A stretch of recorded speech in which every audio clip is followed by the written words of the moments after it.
Tuesday, and we're looking at about 8:37 p.m. here in Louisiana, Alexandria. I've been working on getting a homeless guy who plays the guitar and banjo to play a little bit of music for me.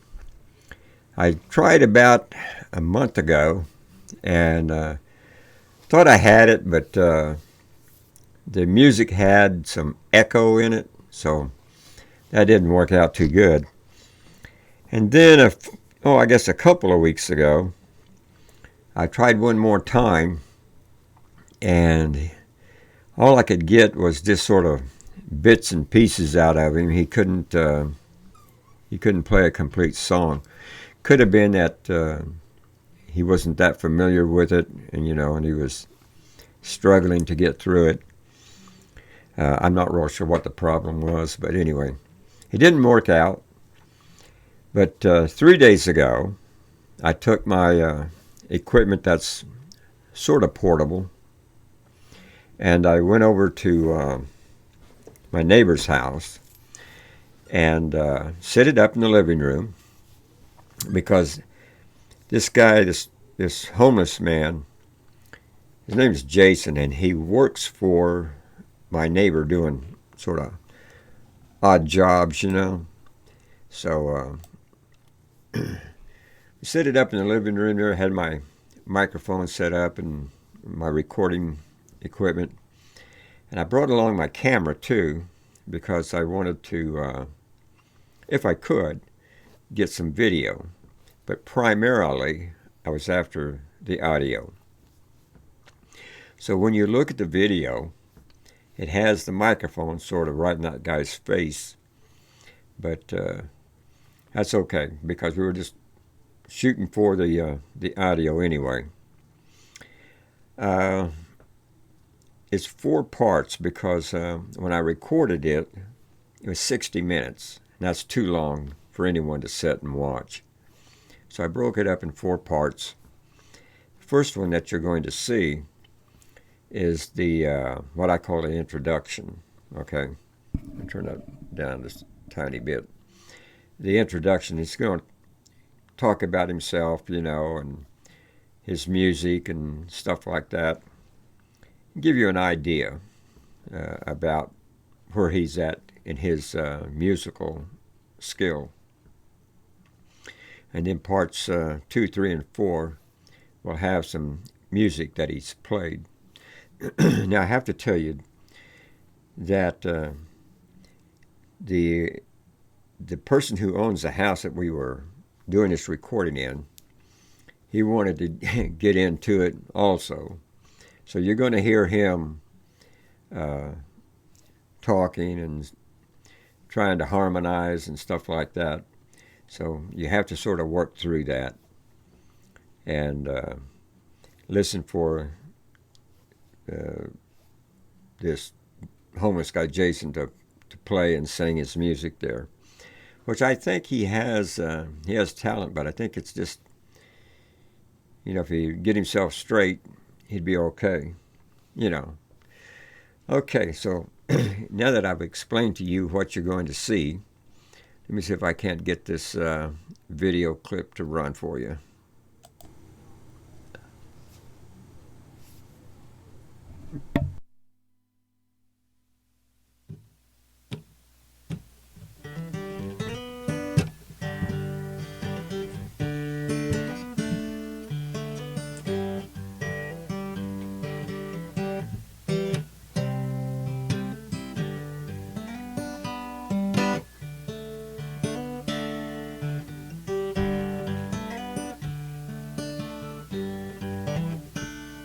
If you ever change your mind about leaving me behind, baby, bring your sweet love, bring it on home to me.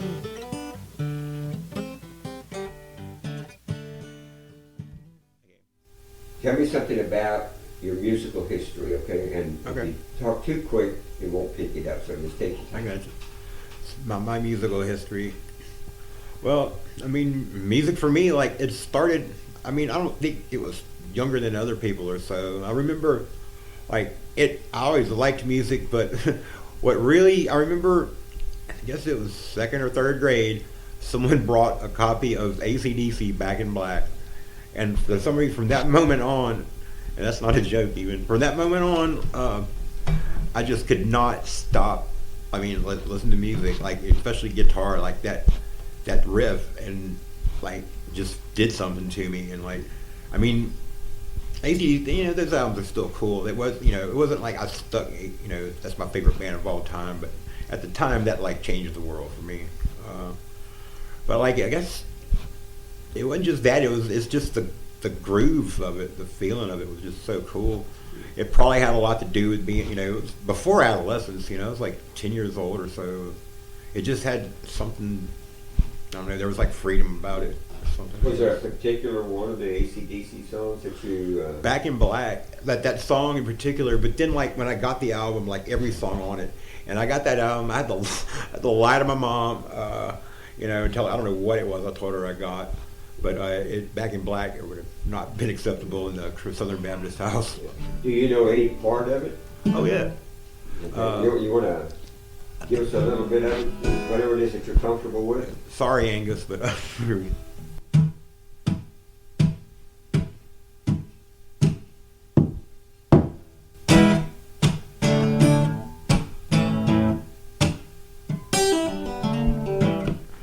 and that's basically that's it for most of the song right there. It's simple and pure. You know? Okay.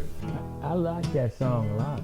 So is that what caught you? You know, I mean that Yeah. little. Exactly. Is that called a riff or? Yeah, that's a riff. That's a riff. Well, like it's just I don't know. Maybe it was like just because you know, that was unacceptable and like you know Baptist and all that shit. And I don't. I mean, it wasn't like I wasn't like it's cool because it's the devil. I never got into bought into any of that shit. But, So about what year? that was 1980. Around I was living in 1980? Arkansas. I was living outside of Little Rock, Arkansas. You're out of Arkansas. That was Maumelle, Arkansas. I was living in. Okay. Yeah. I bought the album at Albertsons. You bought it out? It was still called Skaggs Albertsons at the Yeah. time. I have great long-term memory. Yeah. Could I It's a share? short-term memory that gets you. Yes, sir. Whoa. Hi-yo. With that, like about You want me to share? Go ahead, Dan. Jason, we can be quiet for a second.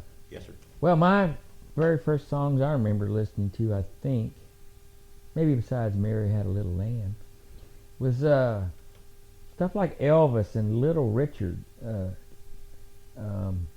Tutti Frutti, and some great stuff. I guess Elvis, but my parents played older records around the K-Star, Perry Como, and yeah, I mean, you know, I like music too as well. And as we got older, my brother, when he was about 12, he taught himself to play the guitar, and then we started. He taught me to harmonize, and we would do the Everly Brothers. We could sound just like them, and you know, and along came the Beach Boys and the Beatles, and we would sing all that. Peter, Paul, and Mary. My family, we could sing pretty well together. What are John? Is this rock and roll for you, Jason? Yeah, Rock and roll? yeah, absolutely. What about the blues or anything like that? At the time, like, I wasn't, I mean, I was so young, I hadn't really expanded. Like, it was just, at that point, it was just rock and roll. Everything else sucked or it was square, you know. Mhm. And it also at the time, I didn't pick up a guitar for, it was years down the line. I would Yeah. beg my parents to buy me a guitar. They never did. Okay. They took my grandparents, who were the most awesome people on earth. My grandfather was. He was a guitar How old were you when you got into that AC/DC song? 10 years old. 10 years About old. 10, yeah. Oh. So in 1980, you were how old, 10? Yeah, or actually 9, Yeah. 10. I was born in Okay. 71. Okay. But what really did, no, I didn't add this real quick. What really did it was a couple years later, I was living in Baton Rouge, and I got to see them.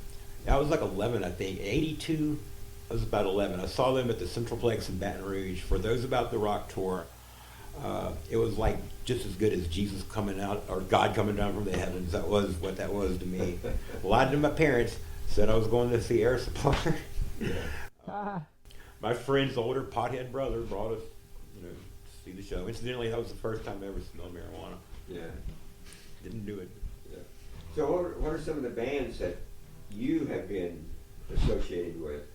The name? Like, are you talking in or just listen to? Well, that you participated in, that you actually played an instrument Okay. in. The first was I was sophomore in high school. I finally was able to get a guitar my freshman year of high school. It was a few months before I got lessons, but within like at least probably about a month and a half or two after I started taking lessons, that was it was obvious it was time to start a band. But Yeah. it was. So it was a school band?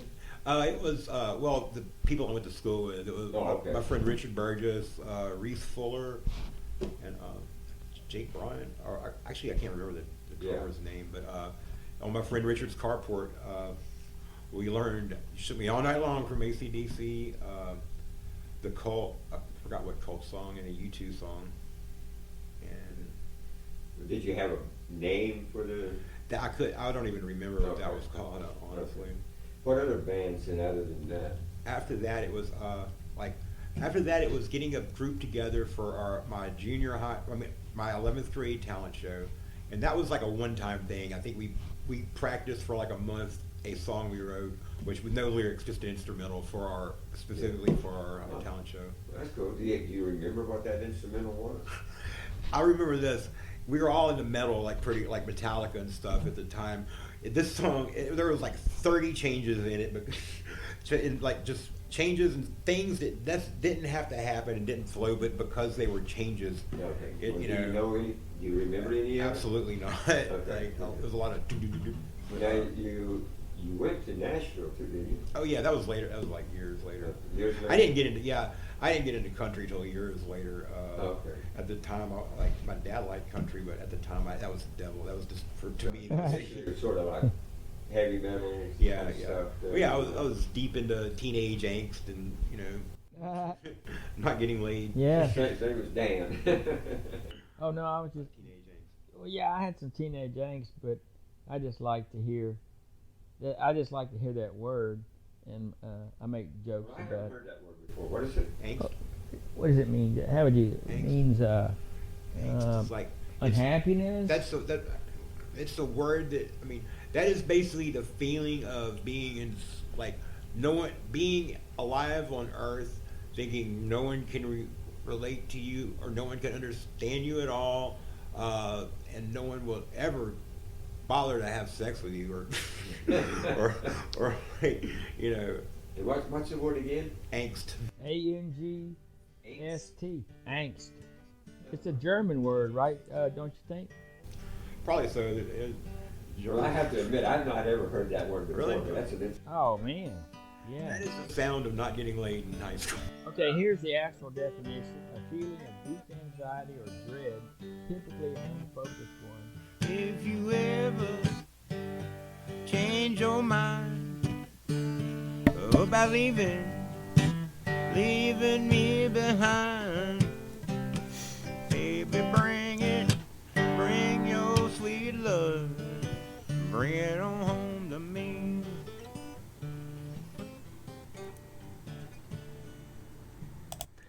Okay, well, that's my little introduction to Jason and his guitar playing. Like I say, the video's not all that great. No lighting to work with. And I had to have my microphone right there in the face. So, but anyway, I have part 2, part 3, part 4 will come out later on. Probably in another 2 or 3 days, I'll have part 2 ready to go. I have to clean it up and get it together. And, to me, it's worth watching, because this is someone who had a turn in his life, you might say. He's 50 years old, I believe, and things haven't turned out that great for him. So I will be putting that out. In the meantime, I hope you enjoy this little one, and we will get back to you again soon.